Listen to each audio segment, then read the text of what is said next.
Welcome to Garth's Spotlight. We're here to talk about the Defenders, and we're going to get into a little bit of the Marvel Universe and the TV series. But today we have Suleman, the I'm your host host. from... I mean, No, you're not the host. From Future Reach. He's going to be breaking some bricks, crashing some walls, doing some damage. am I Kool-Aid Man? No, you're Luke Cage. Oh, cool. Yeah, even better. I bring power, not diabetes. Ah, that's true. That's true. Are you sure you don't want to give diabetes the slow kill to villains? That's like that'd be kind of funny though. Yeah. But on the other hand, we have the chi-wielding Ian. Howdy. I'm the guy from across the pond. Yes.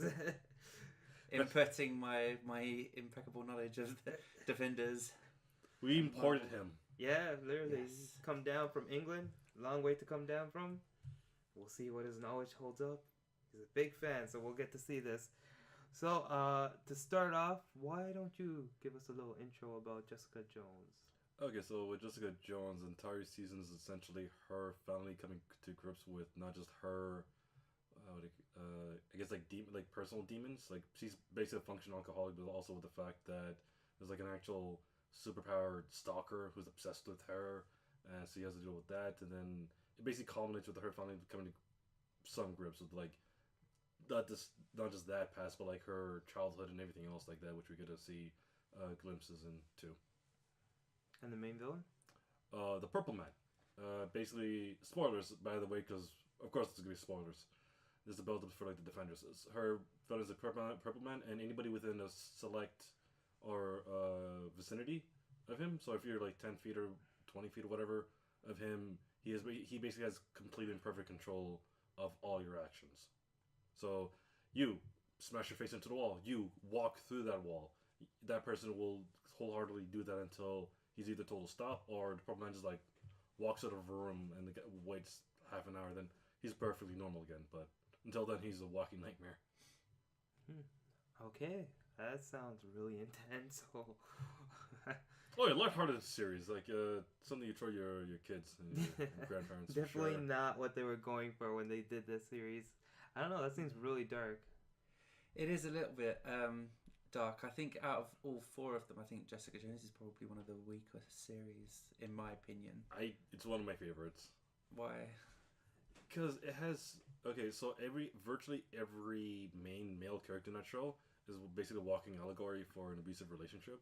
So you had one guy who took pills to get super strength. He literally hit one of the female characters and went, "It's not me, it's the pills." So you liked it for the dark humor, is what I'm getting at? That wasn't played as humor. It was played for serious, but like there's also the undertone of him being basically a drunk, in a drunken relationship with like that person. The Purple Man was like this very thought and methodical like villain, but he never saw himself as a villain. He actually saw himself as a victim every other turn, even after like he's murdered X amount of people. He's done horrible things to his parents. Like he is a sick individual, but he plays himself. He thinks of himself as the victim.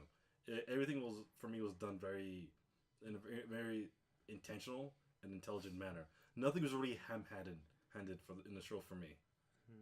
Okay, no, my perspective is that I just found it very plain. And where Jessica Jones took like this like a very serious standpoint, I think that's definitely more of a DC thing than a Marvel thing. So I really didn't like that contrast. Think about it like this: without Jessica Jones, every other character in the Defenders is kind of not happy-go-lucky. Like they each essentially have their own demons, but with like Jessica Jones, she actually brings, especially as a woman, I guess, because there's also like the abusive standpoint from like relationships and also life, the alcoholism. She brings that to like the Defenders, where like Daredevil can just kind of like move, and life is normal for him. Yeah, but that's what I mean. With all of the other male characters, they have different layers to them. I didn't really get that from Jessica Jones personally. Really? Yeah. The abusive mother, the more successful stepsister. You're talking the fact she's about different adopted. characters. You're talking about how these characters affected her. Where's her Herself. extra layers of being? For me, she it's was very shielding. plain. She was simple. She was a simple set character. I disagree, but we're gonna move on. We're gonna move on, and maybe Ian can talk us about the male characters. Yeah. So we've got Luke Cage. To start off with, we get a lot of his origins background in that he started off in prison. He went there Was he falsely doing accused in that? something. Yeah, he went there for something that he didn't do. And when he came out, he gave himself a different alias.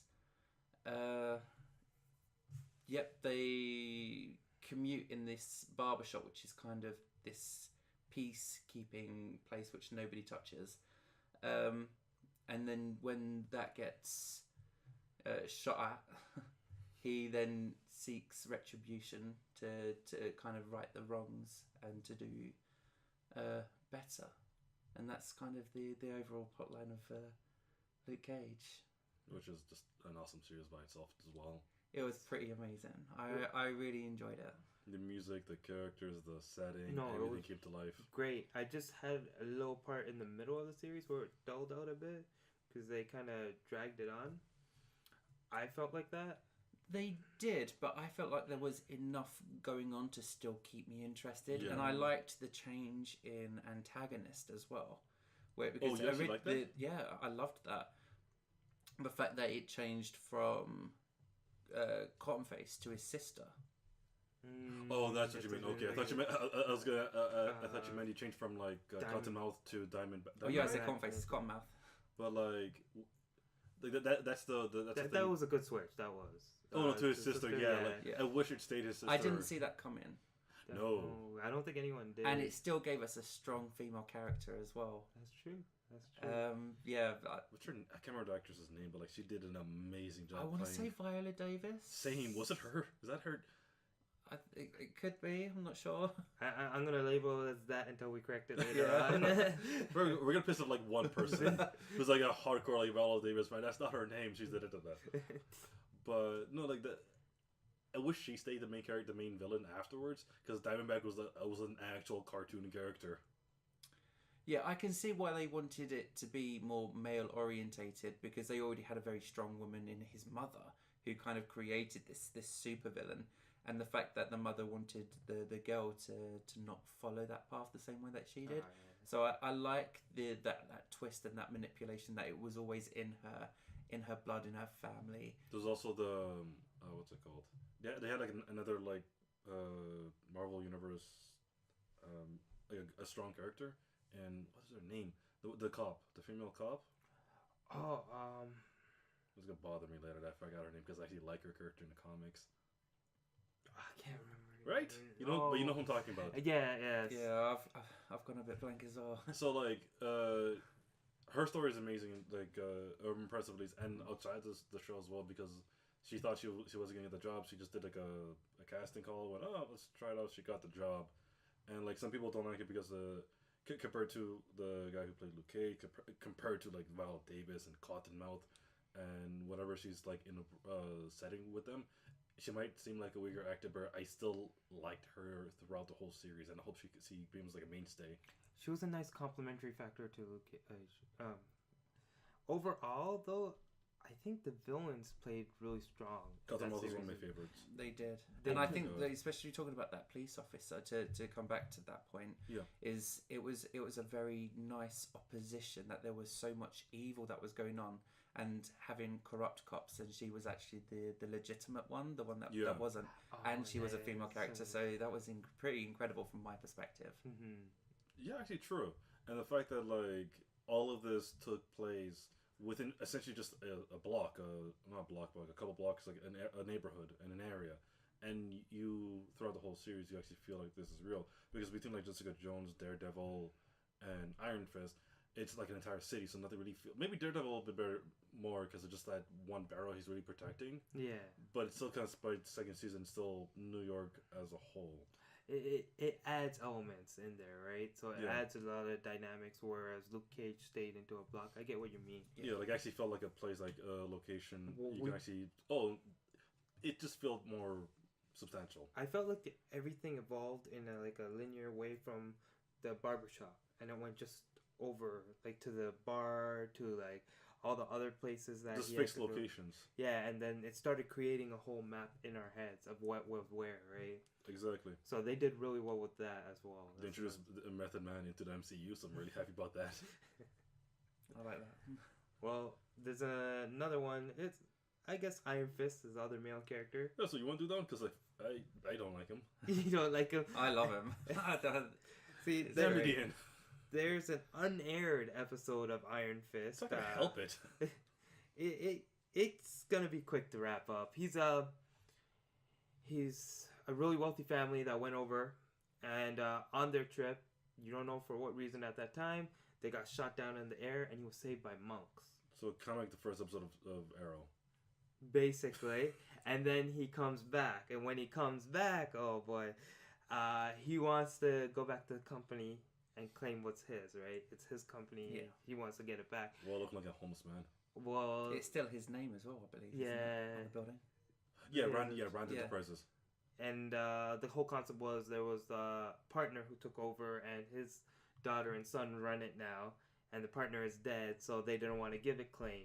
Well, that led to a huge development, basically fought out for the company, and that's like the simplest way I could put it. There was a lot of storyline, a lot of characters that got introduced, but the father was like the most manipulative in that whole series. They made him seem like he was crazy in the first few episodes, so put him in a mental hospital, right? So until he actually used his powers, you were almost convinced that he was crazy. So that's what Iron Fist is all about in a nutshell. Yeah, that felt the character is probably the most manipulative in the entire series, like all the series. Yeah. Like even more than Purple Man, because he just stayed in a hotel room and just like could control like entire corporation and his kids. Yeah, For basically for years, and it's like his son was damaged. Yes. Oh my god, that's an understatement. Because if Luke Cage dealt with a block and like actual villains, and Jessica Jones seems like it was just like superpowers and their tragedy, and we have Iron Fist, which is just Father issues. emotional drama. Absolutely. It's like it's not normal stuff that we think about. No, and when we move on to Defenders, he is definitely going to have the heart, especially in the way that he's so compassionate and caring. And I think that's why he gravitates towards female characters, because there's the sister, there's Rosario Dawson's character as the nurse, who he meets when he finds, oh, I can't remember her name, the Asian lady with the... Oh yeah, Katana? No, Yeah, is it Katana? she uses a Electro? katana. She has the sword.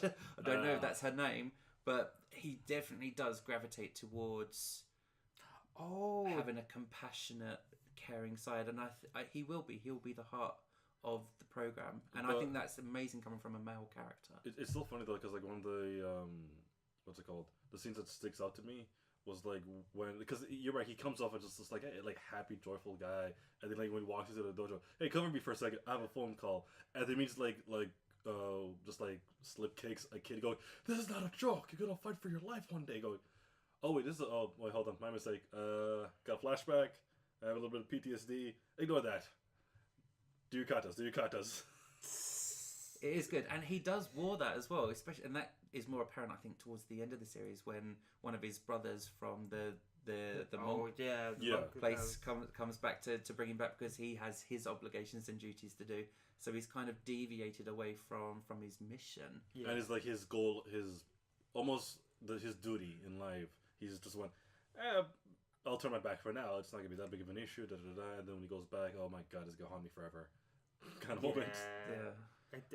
His brother, what he went through, and it was just like the monk brotherhood. It seems like it was really strict. It's a very different set of rules. Well, he did beat the crap out of him as a kid. Yeah, but you understand, like Danny came in, he was very strict like that. But then as the series came by, he just opened up emotionally, took more and more stuff, and But then it's lost because he his mostly way. peaked as a child, though. Only in the sense that like the only thing he got like emotional, the only emotional thing he got out of the monks is just like a lot of anger issues and just straight up rage that he represses pretty consistently throughout the show. That was a big theme that he kept on repressing it, right? Yeah. And he never let it out. This is what I mean about layers of character, which is what Jessica Jones lacked, is that not only was he the warrior, but he also then peeled back the layers and showed that human side as well.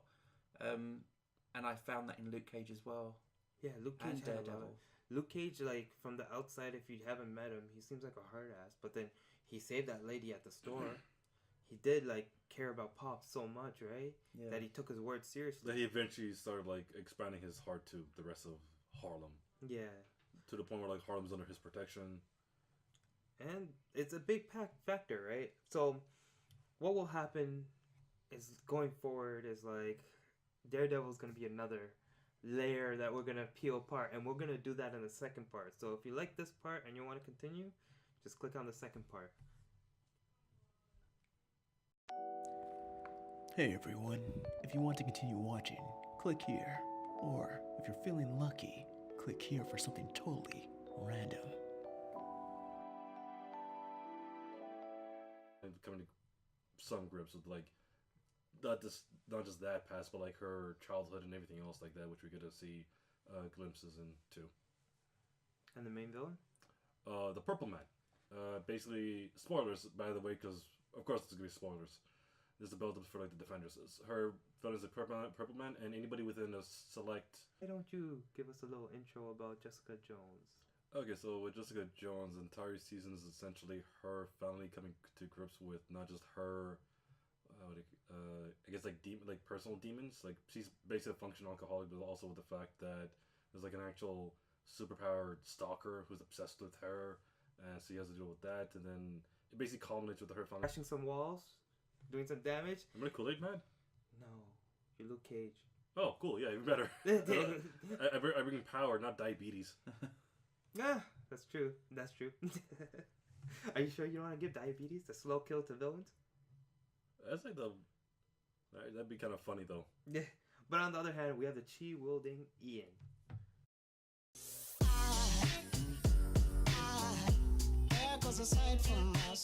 Welcome to Garth Spotlight. We're here to talk about the Defenders, and we're gonna get into a little bit of the Marvel Universe in the TV series. But today we have Suleman, the I'm host. your host. From... I mean, no, you're not the host. From Future Reach, he's gonna be breaking some bricks. Howdy. I'm the guy from across the pond. Yes. Inputting my impeccable knowledge of the Defenders. We imported him. Yeah, literally. Yes. He's come down from England. Long way to come down from.